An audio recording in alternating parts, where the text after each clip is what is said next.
Bienvenue, mesdames et messieurs, une fois de plus dans votre émission des Cryptos, votre émission des analyses, des actualités issues dans la République démocratique du Congo, chaque vendredi 21h et samedi 15h sur la chaîne Radio-Télé Évangile Éternel. Mesdames et messieurs, nous vous saluons de partout où vous nous suivez ici. Une fois de plus, nous recevons un digne fils du pays. Nous allons parler de la République démocratique du Congo sans doute. Mesdames et messieurs, la grande question aujourd'hui, on se pose, est-ce que les Congolais sont contents de ce Congo d'aujourd'hui? Est-ce que le Congo d'aujourd'hui donne la joie aux Congolais? Et c'est ça que nous allons en parler et nous allons analyser les actualités ici dans la République démocratique du Congo. Nous avons notre invité, le Monsieur Bongongo. Nous vous saluons, Monsieur Bongongo. Merci et paix et grâce chez vous. Ok, nous vous laissons le temps de vous présenter auprès de nos téléspectateurs qui nous suivent à ce moment. Voilà. Bien. J'ai une brève présentation de moi-même. Ce n'est pas aisé. Je suis donc citoyen congolais, fils du pays. À mon troisième âge,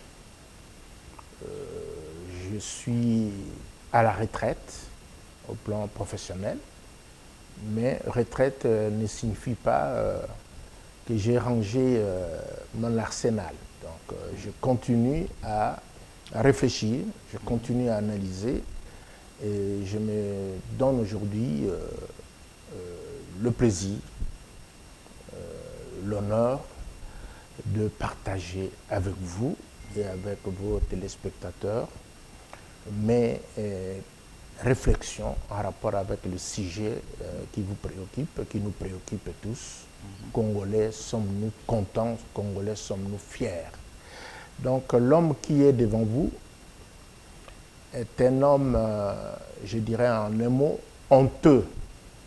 Je suis honteux d'appartenir à ce qu'on peut appeler aujourd'hui élite congolaise. Monsieur Bongongo, encore des ambitions? Oui, certainement, mais ambition pour être au service de la communauté.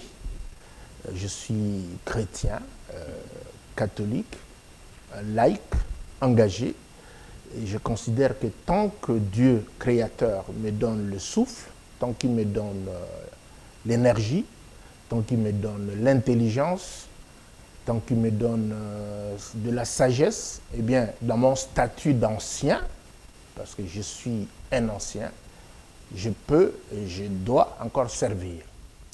Ok, votre présentation a été aussi brève. Il a fallu donner l'opportunité à certaines personnes qui nous suivent. Quelles sont vos responsabilités que vous avez assignées à ces pays? Bien, je suis de formation ingénieur. Je suis ingénieur civil de construction et j'ai travaillé principalement dans le secteur de l'eau, je peux dire de l'énergie. 45 ans de vie professionnelle au sein et à la tête de la Régie des eaux, que vous connaissez, avec quelques prestations au niveau de cabinet ministériel, notamment de l'énergie. J'ai eu à diriger en qualité d'agent le cabinet du ministre de l'énergie. Et pendant ma carrière, je peux dire que j'ai servi au niveau des études, j'ai servi au niveau des projets globalement, l'exécution des projets, la mise en œuvre des projets, le suivi, l'évaluation. J'ai été aussi planificateur en majeure partie et surtout pendant 10 ans, j'ai été le numéro 2 de la Régie des eaux. Nous sommes là sous la Deuxième République, donc de 1988 à 1996 avec l'arrivée de l'AFDEL. Donc on peut dire 9 ans, 10 ans, j'ai été le numéro 2 de la Régie des eaux, soit l'adjoint de M. Tchongo, l'illustre PDG d'heureuse mémoire. Ok, merci. Juste une parenthèse. Pouvez-vous nous dire si vous êtes fier aujourd'hui de votre gestion à l'énergie? Bien, j'ai dit tout à l'heure que je suis, en un mot, je suis honteux. Vous savez, la honte, c'est un sentiment ambivalent. Honte d'avoir mal fait ou honte de n'avoir pas pu faire en sorte que les méchants fassent le mal. Donc je me retrouve dans ces sentiments-là, submergé par ces sentiments. Mais personnellement, je dois reconnaître que nous avions abattu un travail de titan au sein et à la tête de la Régie des eaux. Vous savez, il n'y a pas à comparer. Le tableau, il est là. Moi qui suis planificateur, je suis bien placé pour vous faire des évaluations comparées. Ok, juste dans quelques minutes, vous pouvez nous tracer le tableau. Quelles sont vos réalisations que vous avez faites lorsque vous étiez là? Bon, la Régie des eaux, je me souviens qu'à l'arrivée de l'AFDEL, entre guillemets, les libérateurs, le chef de l'État, M. Kabila, avait demandé aux dirigeants en place de préparer les rapports sur les entreprises depuis la date de leur nomination jusqu'à la date de mai 1997. Eh bien, en ce moment-là, M. Tchongo Tchibin Kubula Watumba était retenu avec beaucoup d'autres dignitaires de la Deuxième République à l'Amigo de la Gombe, et j'avais la charge de préparer le rapport de sa gestion de 25 ans. Parce que cet homme... 25 ans. 25 ans, oui, parce qu'il était à la tête de la Régie des eaux depuis 1972 jusqu'en 1997. Donc cela faisait 25 ans.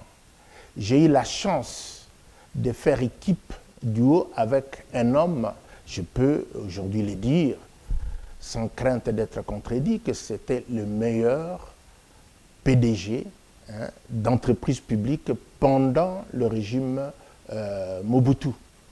Et il n'y a pas autre raison pour laquelle le président Mobutu l'avait maintenu à la tête de la société, de 1972 jusqu'à 1997.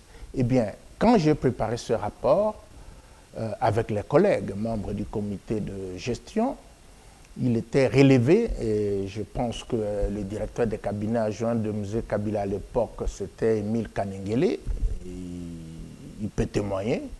Eh bien, c'était attesté que la Régie des eaux avait eu des performances inouïes. Pour preuve, d'après les critères de classification des entreprises publiques, la Régie des eaux était dans la catégorie B. Et à la suite des résultats du premier contrat programme, parce que nous sommes, la Régie des eaux est la toute première entreprise du pays à avoir contracté un programme avec le gouvernement zaïrois à l'époque, de 88 à 90. Eh bien, on a réalisé une grosse performance sur ce premier contrat programme triennal. Nous avions négocié et signé une lettre programme pour l'année 92. C'était également une grosse performance. Et de 93 à 95, c'était la plus belle performance à travers des indicateurs objectifs. Eh bien, le gouvernement avait pris la décision de porter la Régie des eaux du groupe B au groupe A. Dans le groupe A, il n'y avait que les entreprises comme la SNEL, la GECAMINE, SNCZ à l'époque, mais la Régie des Eaux, dont les chiffres d'affaires étaient plutôt relativement faibles, avait été porté, élevé au rang des entreprises du groupe A, tout simplement parce que nous avions réalisé des performances énormes. Et ces performances se résument en ceci. Les taux de desserte en eau potable en milieu urbain était porté de 42% en 1981 à 70% en 1996. Donc voilà, l'ensemble, l'intégrale de nos réalisations s'était manifesté par ce résultat-là, qui est incontestable. Mais quand vous prenez la situation aujourd'hui, c'est vrai que la population a augmenté exponentiellement, je peux le dire. Mais les réalisations n'ont pas suivi et n'ont même pas permis de résorber la demande liée à l'accroissement démographique, simplement. Ok, tout justement, c'est ça ma question, je voulais vous poser. Plus de 20 ans, depuis que vous avez fait tout ce que vous avez fait à la Régie des Eaux. Aujourd'hui, plus de 20 ans. Et même aujourd'hui à Kinshasa, les gens manquent encore d'eau. Comment on peut comprendre cela et résumer cela? Oui, et la question, je préfère ne pas focaliser mon opinion sur l'eau uniquement. C'est l'ensemble des services publics. Bien sûr, l'eau en tête, quand on prend la demande, les priorités des attentes sociales de nos populations, l'eau vient en tête. L'électricité en deuxième lieu, ainsi de suite. Eh bien, tous les services publics, je me rappelle qu'il y avait eu des enquêtes qui avaient été menées par le gouvernement avec l'accompagnement de la Banque africaine de développement et de la Banque mondiale en 2010 pour évaluer la situation des services publics. Chez nous aujourd'hui, pendant les campagnes électorales, tel candidat président de la République a ma vision du Congo. Non. Ah non. La vision du Congo, c'est le peuple congolais lui-même qui doit d'abord se choisir ce destin. Le candidat président de la République, c'est celui qui va conduire des équipes pour la mise en œuvre de ce destin-là. Mais c'est le destin choisi, voulu par les Congolais eux-mêmes. C'est ça ma voix. Je parle de la dissidence. Je suis honteux, mais je ne dois pas m'arrêter là. Il ne faut pas laisser le Congo chavirer, dériver. Parce que le 30 juin, c'est l'image de Joseph Stiglitz, quand il parlait des économies de nos pays aujourd'hui. Quand nous avons pris, quand on a levé les ancres, les amarres, du navire, du grand navire battant pavillon Congo, le 30 juin 1960, eh bien ce navire, on n'avait pas colmaté les trous des coques. On n'avait pas mis les GPS, enfin, les boussoles qu'il fallait. On n'avait pas équipé les mécaniciens. Il n'y avait même pas de gilets de sauvetage. On s'est mis comme ça. Et plus grave encore, on n'avait pas fixé le port de destination. Est-ce qu'il est temps aujourd'hui de comprendre que l'indépendance ne suffit pas pour nos Congolais? Oui, l'indépendance n'est rien. Ce qui est important, c'est ce qu'on fait de l'indépendance. Quand on ne fait rien, on n'est pas indépendant. Aujourd'hui, le Congo n'est pas indépendant. Dans les faits, regardez un peu nos comportements, s'il vous plaît. Prenez même les gouvernements congolais. La souveraineté monétaire. Regardez. Toutes les transactions en dollars américains. Qu'est-ce que cela signifie? Qu'est-ce que cela signifie? Donc, je suis en train de dire ceci. La démarche, la dissidence intellectuelle et morale, moi je me veux dissident, une dissidence par rapport à ce que nous avons toujours fait jusqu'ici. Parce que c'est Einstein qui avertissait. Si vous faites la même chose de la même manière, ne vous attendez pas à ce que vous obteniez des résultats différents. Aujourd'hui, nous parlons de dialogue, nous parlons de pacte, nous parlons de ceci pour résoudre la crise. Non. Okay, le Congo doit commencer par se fonder. Se fonder, et nous avons une date de fondation, c'est le 7 juillet 1885. D'ailleurs, toutes les autres dates, il faut les oublier.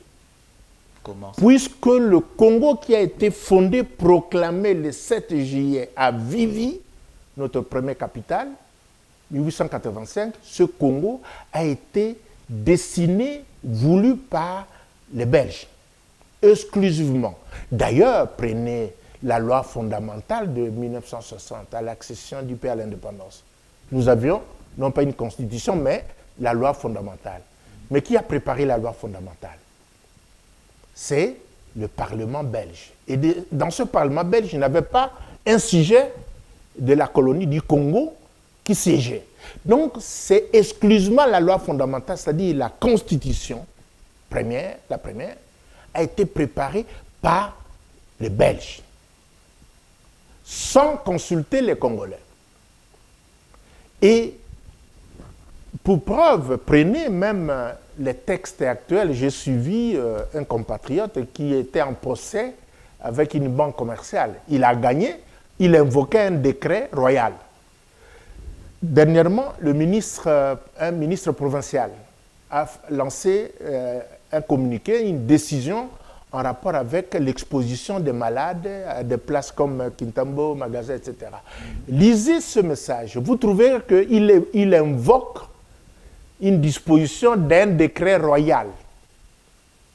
OK? Pourquoi? Parce que dans la loi fondamentale, je crois article 3 ou 4, il avait été dit que toute disposition légale ou réglementaire qui n'aurait pas encore été modifiée, abrogée, supprimée ou modifiée par le Parlement congolais après 1960 reste en application. Ainsi, vous avez énormément de textes royaux, des décrets, qui sont encore en application par l'administration congolaise aujourd'hui, 65 ans après. Pourquoi? Parce que le Congo ne s'est jamais mis debout pour dire commençons par rédiger le cadre institutionnel de chez nous. On saute sur la Constitution. Non, la Constitution n'est rien. Il faut d'abord décider du Congo que nous voulons. Alors, dans ce destin, les objectifs globaux vont être tracés et on pourra alors dire quels sont les choix politiques, les choix économiques et les choix sociaux conformes à la volonté du peuple. Okay. Et ce sont ces choix-là qui seront traduits dans la Constitution à travers les droits, les devoirs, et puis même les institutions, le choix des institutions. Pourquoi un Parlement bicaméral? Pourquoi? Qui a dit qu'on a besoin d'un Parlement bicaméral? Ou même d'un Parlement sous cette forme-là? Pourquoi est-ce qu'on ne prendrait pas, par exemple, un conseil des sages? Un conseil des sages à l'image du Sénat romain, par exemple, de l'époque impériale. Donc, je suis en train de dire ceci. Nous devons comprendre que le Congo que nous avons aujourd'hui, il a été créé artificiellement par le roi Léopold II. La Belgique a hérité en 1908 et nous en avons pris les rênes, en fait, le gouvernail, le 30 juin 1960, comme j'étais en train de dire, sans avoir préparé notre marche, parce qu'il fallait d'abord fixer le port, dire que le Congo que nous voulons, le voici. Nous naviguons, nous quittons aujourd'hui pour arriver à telle date, par exemple, en 2025, à tel port. Mais aujourd'hui, c'est trop tard de parler de 2025.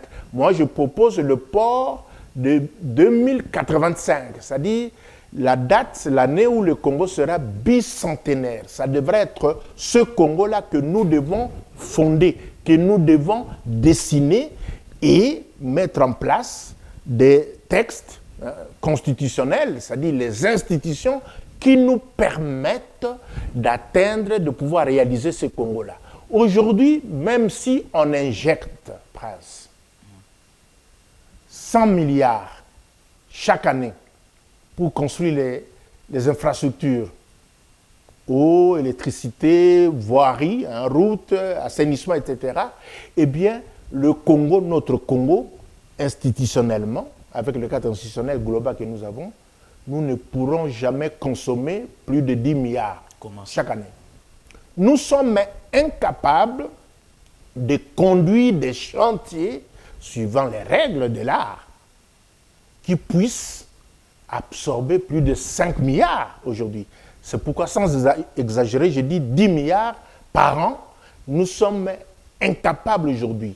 D'où, ça ne sert à rien de mobiliser des ressources sans modération. Il faut d'abord commencer par définir le cadre institutionnel, organisationnel et stratégique qui nous permettent de réaliser le Congo que nous voulons. Si vous permettez, je vous donne un exemple. Un simple exemple. Allez-y. La route de l'université, avenue de l'université, qui commence depuis Saint-Louis jusqu'à Inikin, à Livoulou, intendance. OK? Cette route, c'est 9750 mètres. Donc, j'arrondis à 10 km. En 2004, le BSECO avait lancé l'appel d'offres pour réhabiliter cette route-là. Les travaux avaient commencé en 2005. Et je me rappelle que j'avais fait un article dans Le Potentiel, une tribune pour dire que nous n'aurons pas cette route. Regardez, depuis 2005 jusqu'à 2025, ça fait 20 ans. C'était déjà le BSECO sous Matata Pognon, je me souviens. Et outre les interventions directes de BSECO, l'hôtel de ville a également lancé des travaux sur cette même route. Regardez qu'en 20 ans, avec plusieurs interventions, la ville de Kinshasa a été incapable de se doter de 9750 mètres de route. Je ne sais pas si vous avez déjà une tribune encore en rapport avec la route de l'université. Mais aujourd'hui, la ville de Kinshasa fait quand même quelque chose pour cette route. Comment voyez-vous ça? Pour la route, non. Vous savez, j'avais lancé une tribune à la suite du programme du gouverneur de la ville, Daniel Bumba. Au mois d'août de l'année passée, il avait lancé un programme Kinshasa et Zobonga. Je lui avais écrit pour dire Kinshasa et Kobongate. Ce n'était pas par défaitisme ou par... ok? Vous avez écrit au gouverneur pour lui dire Kinshasa et Kobongate. Mais il n'avait pas accusé réception, en tout cas. Alors, en décembre dernier, j'ai lancé une tribune. Kinshasa et Kobongate. C'était une lettre ouverte aux deux chambres du Parlement, à l'attention du député Cheo Kitundu et du sénateur Jean Bamanissa. Okay? Malheureusement, aucune réaction. J'explique pourquoi Ekobonga T.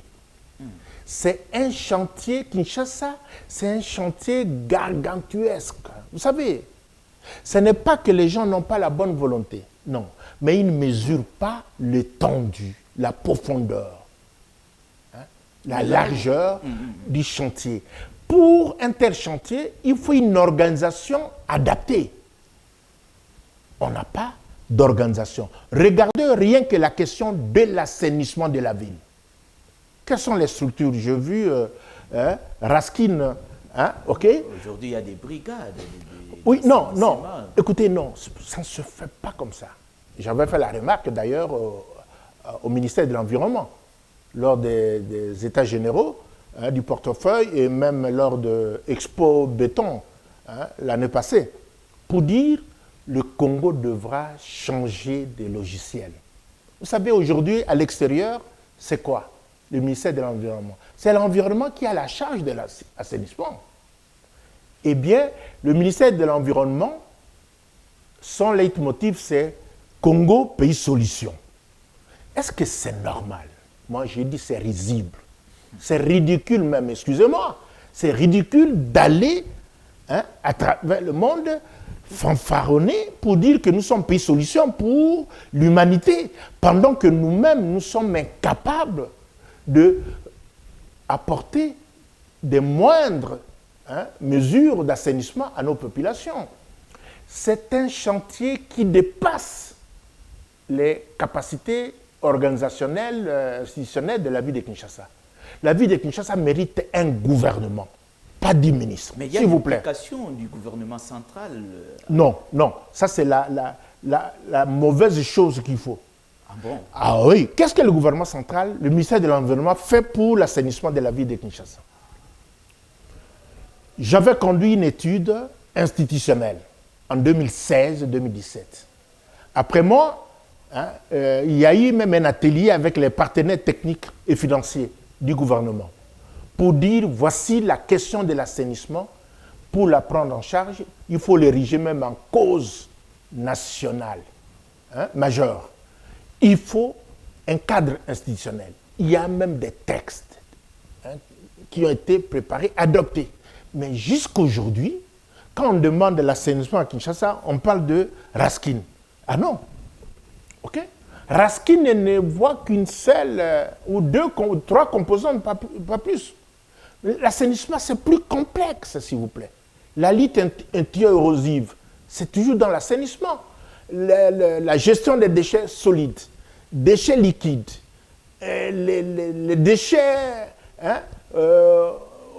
hospitaliers. OK? Il y a des questions d'une sensibilité extrême et d'une ampleur extrême qui demandent que la ville de Kinshasa soit dotée d'un mini-gouvernement uniquement pour la prise en charge de la question de l'assainissement. On ne peut pas demander au gouverneur avec 10 ministres qu'il a aujourd'hui d'assumer. Insuffisant. Raskin Non, dépassé. Raskin ne comprend même pas sa mission d'assainissement. Okay? Je n'exagère pas. Okay. Dans ma tribune, j'explique ce qu'il faut. Les autres pays du monde. Alors, j'ai donné un exemple. J'ai dit, prenez le marché central, Zando. J'attends voir, Prince, comment on va assurer l'assainissement de ce marché central. Vous savez, quelle quantité? Allez à ancien combattant ici à Kasavubu. Vous voyez la route. Il y a des montagnes des immondices qui poussent au milieu de la chaussée. Alors, tout ce qu'on va produire comme déchets solides et autres au niveau du marché central quotidiennement, comment on va évacuer ça? Il semble que le site d'enfouissement, c'est au-delà de l'aéroport. Combien de véhicules de ramassage? Combien de boueurs, combien de véhicules de ramassage vont évacuer et à quelle heure? Avec les bouchons d'embouteillage que nous avons aujourd'hui. Ils vont passer par où? La nuit, vous avez des embouteillages qui font parfois jusqu'au-delà de minuit, s'il vous plaît. Alors, combien de véhicules qui feront combien de rotations chaque jour pour évacuer? Alors, pour ne prendre que ça, l'eau. Est-ce qu'on peut exploiter un marché de cette importance sans de l'eau courante 24 heures sur 24 dans ces installations? Parce que vous savez que les aliments frais, là, la viande, le poisson, etc., sont délicats. Donc, si les vendeurs et autres, qui sont des mini-abattoirs qu'on aura, tout ça, ils n'ont pas de conditions d'hygiène suffisantes. Mais ce sera un foyer qui va répandre des bactéries autres, à la base peut-être des épidémies. Ce qu'il devait faire retarder une fois de plus l'ouverture de ces marchés, vous pensez que c'est le problème d'assainissement? Non, je ne sais pas ce qui se passe. Mais parce que le gouvernement parle des routes, Oui, mais c'est tout cela, c'est lié. Voirie.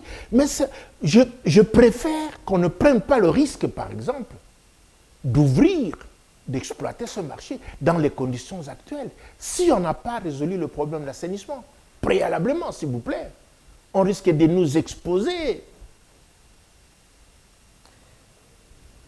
Monsieur Bongongo, vous avez eu la chance de sillonner d'autres cieux Et jusqu'à aujourd'hui, vous avez encore le mouvement que vous faites dans d'autres pays. Dans ce que vous voyez, qu'est-ce que vous pouvez conseiller au gouverneur de faire en ce qui concerne l'assainissement? Bon, si les services du gouverneur, parce que, vous voyez, j'avais pris le gouverneur au mot. Lui-même, quand il était arrivé, en tout cas au mois d'août, le premier mot qu'il avait utilisé comme diagnostic au plan environnemental, c'était chaos. Daniel Bumba, gouverneur de la ville, avait dit c'est un chaos, c'est le chaos. Et alors, pour traiter le chaos, il ne faut pas des demi-mesures. Il faut de gros moyens, il faut de grosses mesures. Mais ce qui m'étonne, c'est que l'autorité congolaise, la classe dirigeante, ne lit pas. Elle est fermée. Or, chaque être humain a ses angles morts. Il faut que l'autorité soit aiguillonnée par toutes les intelligences, toutes les contributions qui viennent de toutes parts. Je ne suis pas en train d'accabler pour dire tel est incompétent, non. Je veux tout simplement que nous soyons conséquents nous-mêmes. Quand nous posons un diagnostic, le gouverneur avait dit c'est un chaos. Et ce mot, il a répété 2, 3 fois. J'ai suivi moi-même. Et réellement, il n'y a pas mieux comme diagnostic que le mot chaos. Mais alors, qu'est-ce qu'il fait pour traiter le chaos? Ah non, ce n'est pas les mesures que nous avons aujourd'hui ici. Raskin, j'avais vu son DGA aller, je crois, au pont Matete là-bas, dans le quartier des Marais, dire voilà, nous allons mener des engins. Mais non, monsieur, ce n'est pas un problème d'engins. Il y a des endroits où les engins n'accéderont pas. Donc, vous voyez, quand le diagnostic est mal posé, il n'y a pas possibilité qu'on ait une solution. Donc, ce que je dis au gouverneur, c'est d'écouter avec le moins de filtres possible ce qui s'est dit. Ce n'est pas pour le critiquer négativement. Ce n'est pas avec un esprit de critique. Non, moi, quand j'écris, c'est avec un esprit critique. Mais le titre, juste le titre, là, ça choque déjà. Ah oui, mais justement, vous devez lire. Vous dites, mais comment il ose dire ça? Ok? Non, j'avais fait exprès. Kinshasa est Kobongate. Et c'est vrai que Kobongate. Vous voyez les chantiers qu'on a commencé. J'ai pris la route Elengue-Sala, j'ai vu. Mais ça, c'est 1 millionième des chantiers qu'il nous faut. Alors, nous allons attendre combien? 100 ans pour pouvoir, à ce rythme-là. 100 ans, c'est comme par exemple, je parlais de gouvernement plus globalement, pour dire RDC 65 ans. Pourquoi est-ce que nos gouvernements ne réussissent pas? Parce que, entre nous, ils ne lisent pas, ils n'écoutent pas. Êtes-vous sûr qu'ils ne lisent pas? Ils ne lisent pas. Vous remarquerez que le courrier, par exemple, vous pouvez poser un problème sérieux. Nos ministres ici, systématiquement, ce sont les directeurs de cabinet ou leurs agents. Son Excellence, monsieur ou madame la ministre, me charge d'accuser réception de votre lettre. Ce n'est pas croyable. Avez-vous rencontré déjà quelque chose pareil? Mais moi-même, depuis des mois, des années, que je pose mes problèmes personnels. Dernièrement, j'avais écrit au ministre du Budget en rapport avec la réduction du train de vie des institutions. Et j'avais indiqué des pistes de solutions pour le gouvernement pour réduire la facture d'eau et d'électricité des instances officielles. OK? Et je disais qu'on pouvait même réduire pour l'eau jusqu'à 30%, comme ça, par un traitement administratif. Okay. Et des mesures pratiques ici, au niveau d'assainissement des réseaux, des camps militaires, des campus universitaires, des hôpitaux. Allez, par exemple, la clinique quinoise, regardez. Et cela n'a pas été pris en compte? Non. C'est le directeur de cabinet adjoint, directeur de cabinet qui m'écrivent, Son Excellence, Monsieur le ministre, me charge hein, d'accuser récepteur de votre arrêté. Il vous indique qu'il y a déjà un arrêté en préparation. Mais qui parlait d'arrêté? Pour assainir les ayants droit. Donc, visiblement, ils n'ont pas lu. Et j'avais rebondi pour dire, monsieur, de préférence, taisez-vous, si vous n'avez rien à dire. Et quels étaient les moyens soutenus dans votre lettre? Mais non, c'est le moyen. C'est un projet qui a été étudié. Moi-même, j'en étais l'auteur, enfin le conducteur de ce projet-là. On avait dépensé de l'argent. On avait dépensé de l'argent, financement Banque mondiale, etc. Mais ces études dorment dans des tiroirs de la Régie des eaux et du gouvernement. Mais je dis, mais c'est pas croyable. Cette eau-là, prétendument facturée pour les camps militaires, vous ne trouvez pas cette eau là-bas. Hein? OK? Il y a au moins 30% de plus. Alors, faisons les économies et cette eau-là, orientons vers les populations qui en manquent. Je vous donne l'exemple. Moi-même, j'habite cité Mobutu. OK? Ancien DGA de la Régie des eaux. Je fais parfois 4-5 mois sans une goutte d'eau, s'il vous plaît. Et sans une goutte d'eau, quelle vie, quelle qualité de vie. C'est pourquoi ne me demandez pas de comparer. Il n'y a pas à comparer. Et comment faites-vous pour vivre? Oui, mais nous nous réduisons dans les forages. OK? Ah oui, il y a même des ministres dans les quartiers qui ont foré. Et nous allons nous approvisionner là-bas.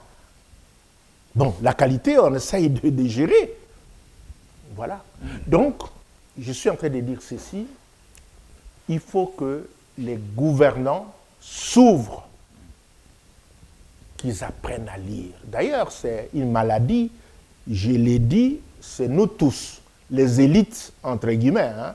Il ne faut pas que Pépin Guillaume Manjolo, le ministre, le philosophe, m'entende dire, mais c'est tout ce que nous avons comme élite, c'est nous. Il n'y en a pas d'autres. Acceptons que nous soyons des intellectuels, ces élites. Eh bien, je suis en train de dire que le mantra, c'est que toutes les élites du pays sont coupables. Il n'y a pas indexé XY. Les élites religieuses, morales, coupables.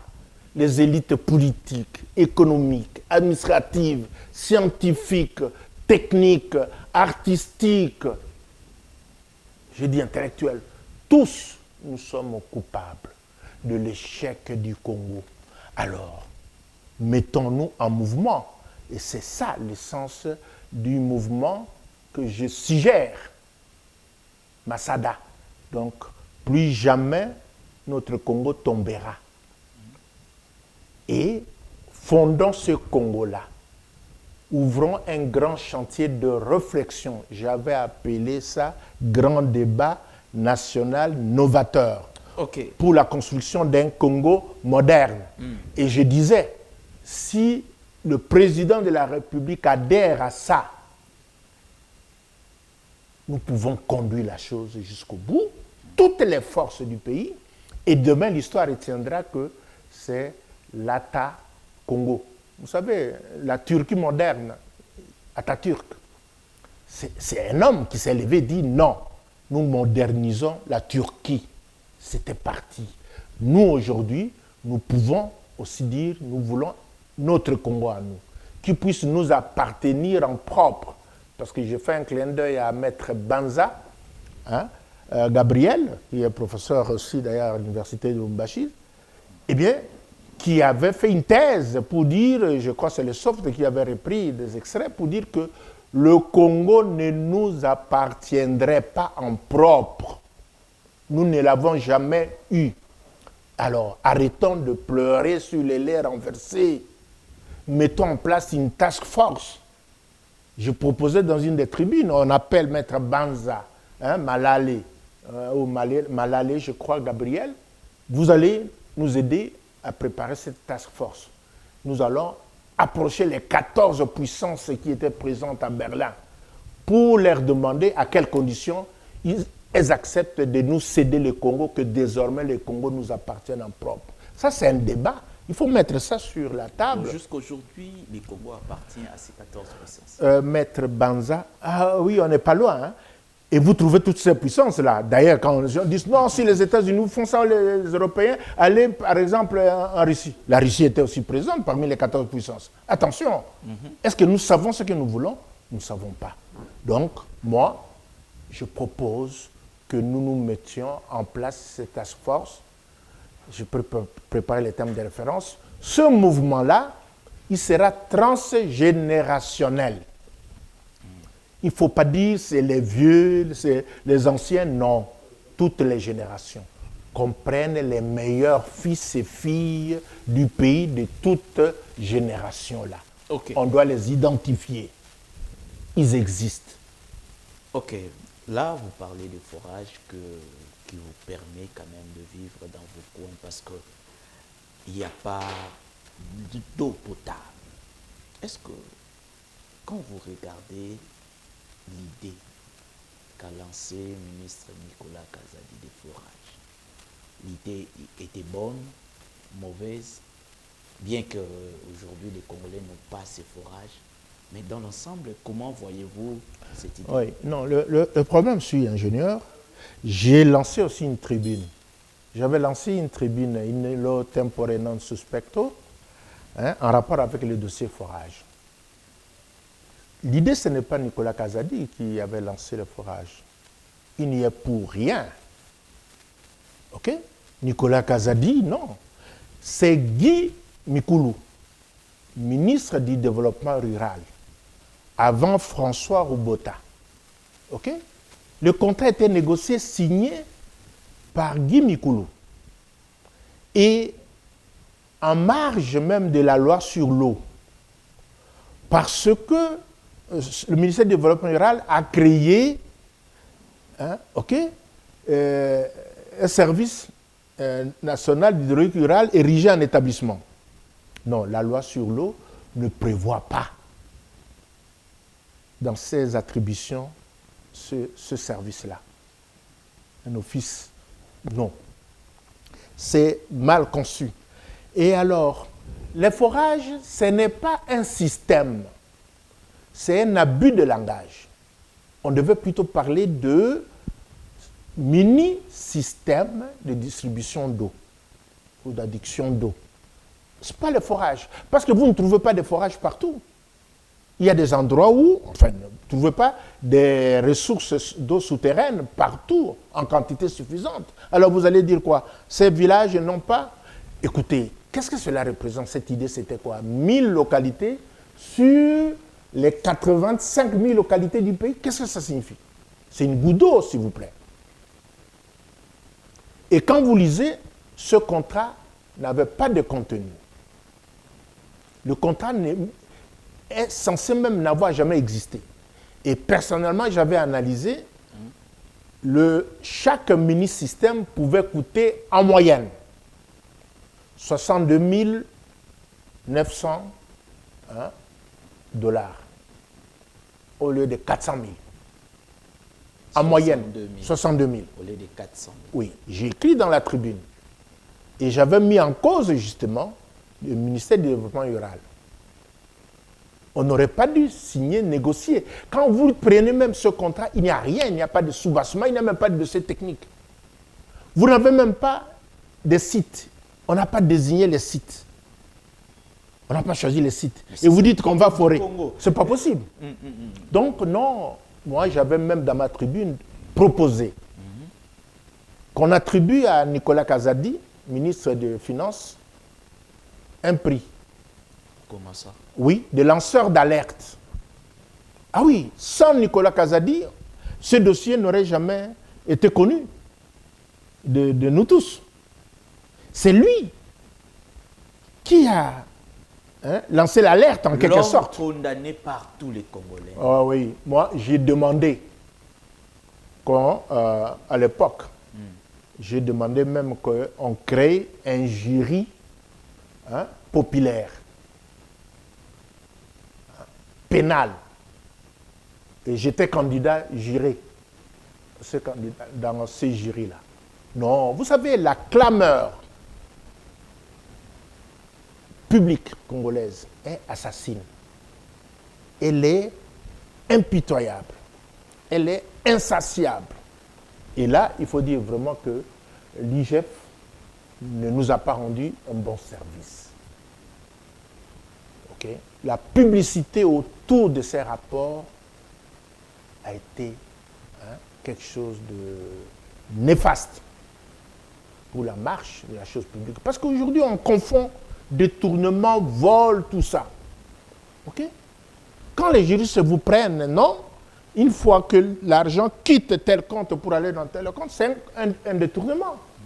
Ah oui, mais ça s'appelle détournement. Mais quelqu'un qui sort l'argent par le biais de ceci, met dans sa poche, ça c'est du vol. Et puis, quand ces rapports sont menés, il y a le contradictoire. Il est bienséant que l'inspecteur transmette son rapport à l'autorité de tutelle qui a commandé l'audit ou l'inspection, quitte à l'autorité à communiquer, à disposer comme il entend.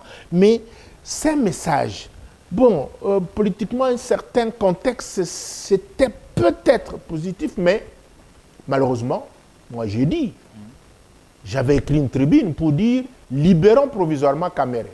À l'époque, les gens m'avaient dit « mais c'est pas possible ». Ah oui, j'expliquais également. Là, dans les procès 100 jours.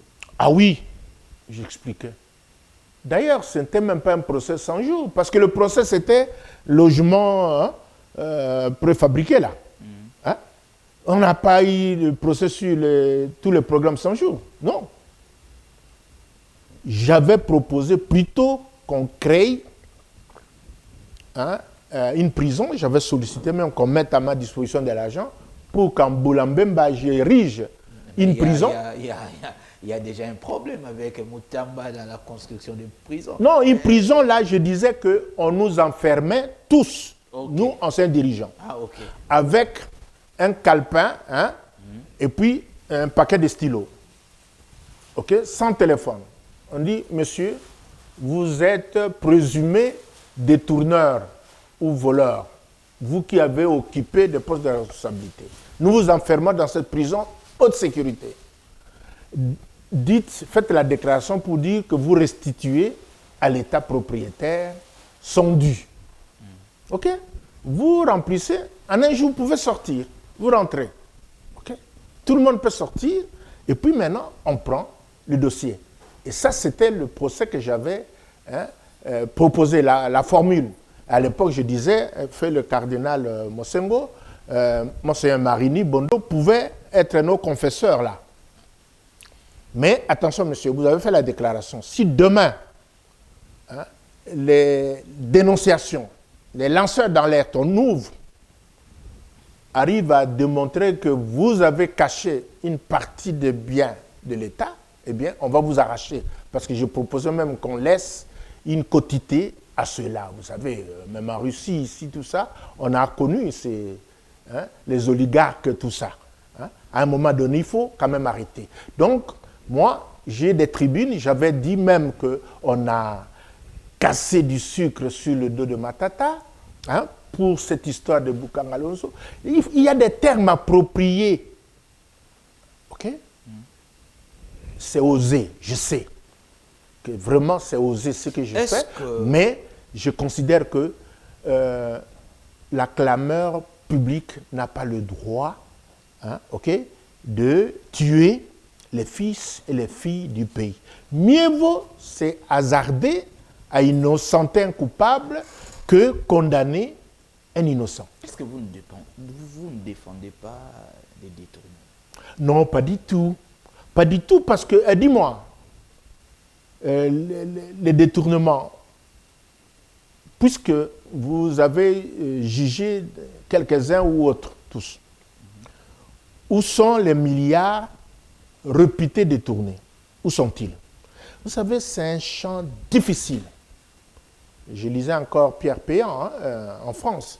Vous savez, même dans ces pays-là, pour rentrer dans les méandres et découvrir ces détournements, la République des mallettes, comme Pierre Péan l'écrivait, je crois, eh bien, il faut une expertise aguerrie.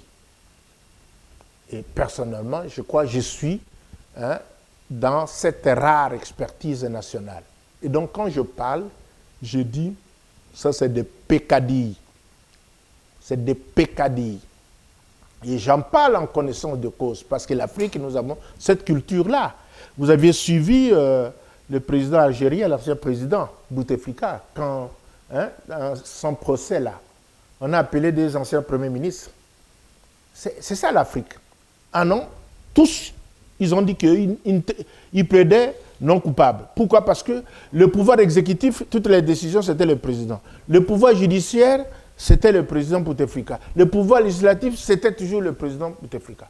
Et c'est un avertissement. C'est pourquoi je dis ceci. La fondation du Congo, la refondation, mais fondation par nous-mêmes Congolais, doit commencer par là. Quel est le régime? Quel est le mode, le système que nous avons? Parce que nous, on n'a pas de système politique congolais. Nous n'en avons pas. Il faut commencer par se choisir ce système. Démocratie, ceci, non. J'ai évoqué l'enseignement du pape Léon XIII, en 1885 déjà. Je peux aussi évoquer certainement que Patrice Lumumba avait lu l'ouvrage « L'organisation du pouvoir en Belgique » et partant aussi dans la colonie. De 1956, c'était publié à Leverville, Lusanga, Bibliothèque de l'Étoile. Un certain Johan Andréen, c'est ce qui avait publié un bon livre là, pour nous aider à nous organiser si nous voulons nous doter d'un bon gouvernement. Okay?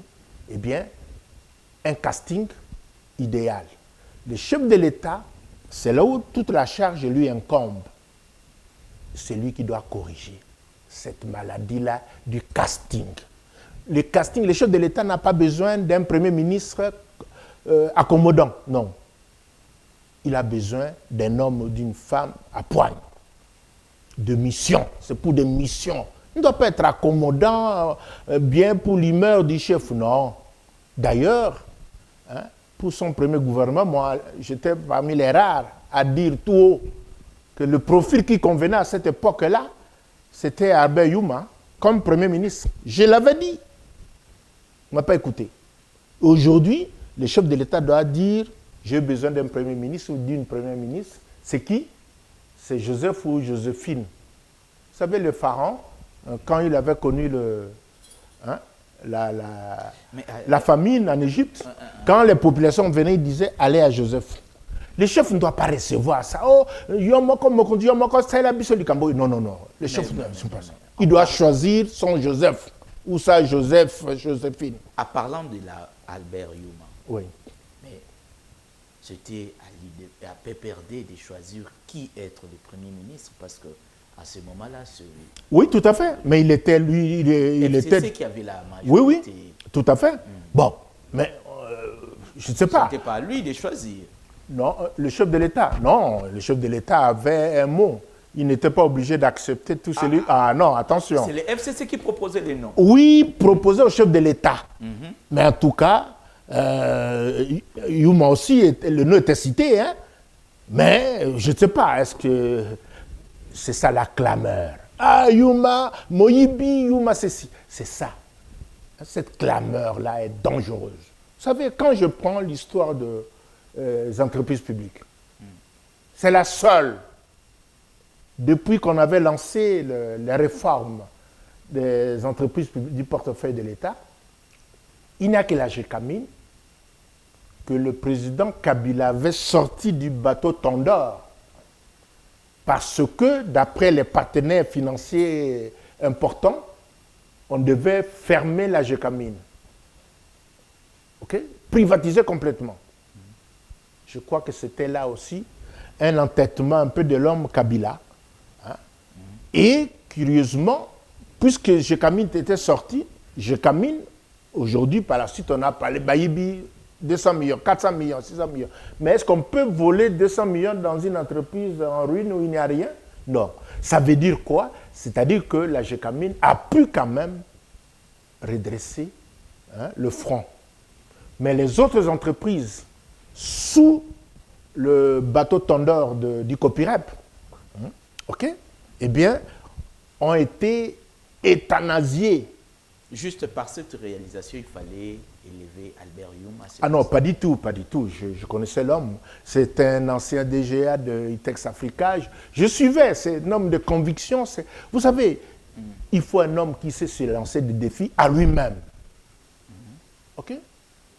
Moi, je suis observateur. J'ai la chance d'avoir su observer. Étienne Tshisekedi, pour passer du coq à l'âne, je disais toujours que c'est un mauvais Premier ministre à l'époque. Et je parie qu'Étienne Tshisekedi n'avait jamais rêvé de devenir Premier ministre.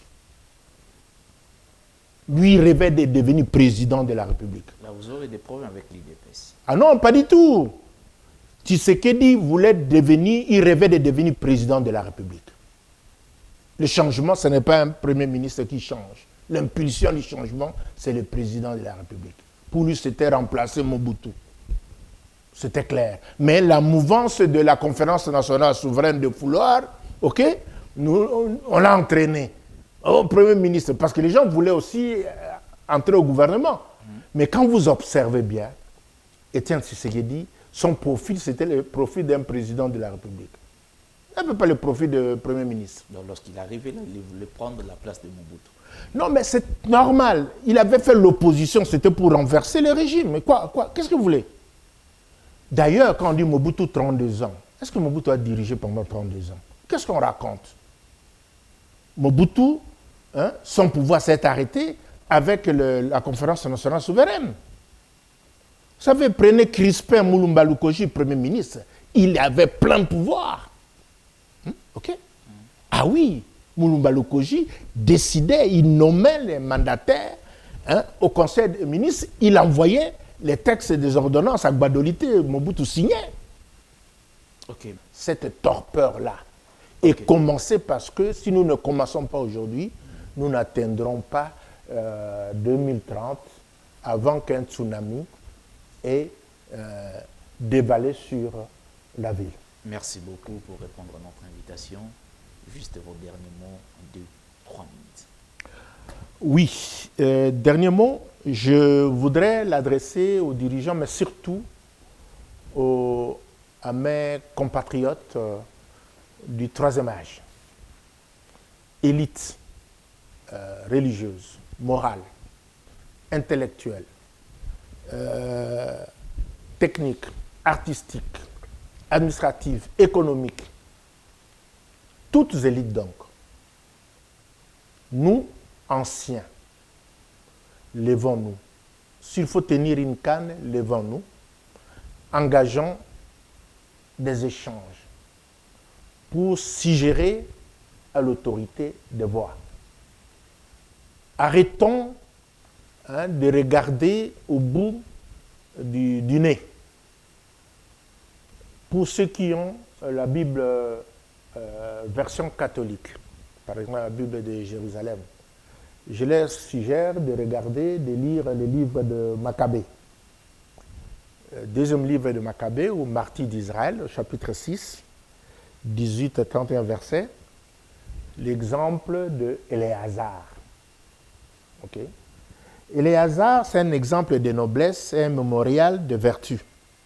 Il disait ceci: à notre âge, donc à notre âge, à nous anciens, il ne convient pas de feindre, de peur que nombre de jeunes, persuadés qu'Éléazar aurait embrassé à 90 ans les mœurs des étrangers, ne s'égarent eux aussi, à cause de moi et de ma dissimulation. Et cela pour un tout petit reste de vie. J'attirerai ainsi sur ma vieillesse souillure et déshonneur. Je fais de ces propos d'Éléazar miens. Et pour conclure, mieux vaut une mort glorieuse qu'une vie infâme. C'est pourquoi, peu importe la réaction de l'autorité par rapport à mes semences, par rapport à mes agirations, à mes avertissements, mais c'est mon rôle, je dois le dire. Kinshasa eko bongate, Congo eko bongate, soki tosali makambo oyo, lolengo esengeli tosala. C'est-à-dire commencer, nous asseoir pour concevoir dans un chantier de réflexion le Congo que nous voulons. être architecte du Congo que nous voulons pour nous, pour nos enfants, pour nos petits-enfants, pour la postérité. Enfin que nous ayons une idée du Congo plus beau qu'avant. Ce Congo-là, nous devons nous-mêmes l'écrire, le dessiner, et ainsi donc, en un mot, en être architecte. Merci beaucoup, M. Bongongo. Vous êtes si nombreux à nous suivre ici sur RTE dans votre émission des cryptos. Nous vous disons ciao, à la prochaine.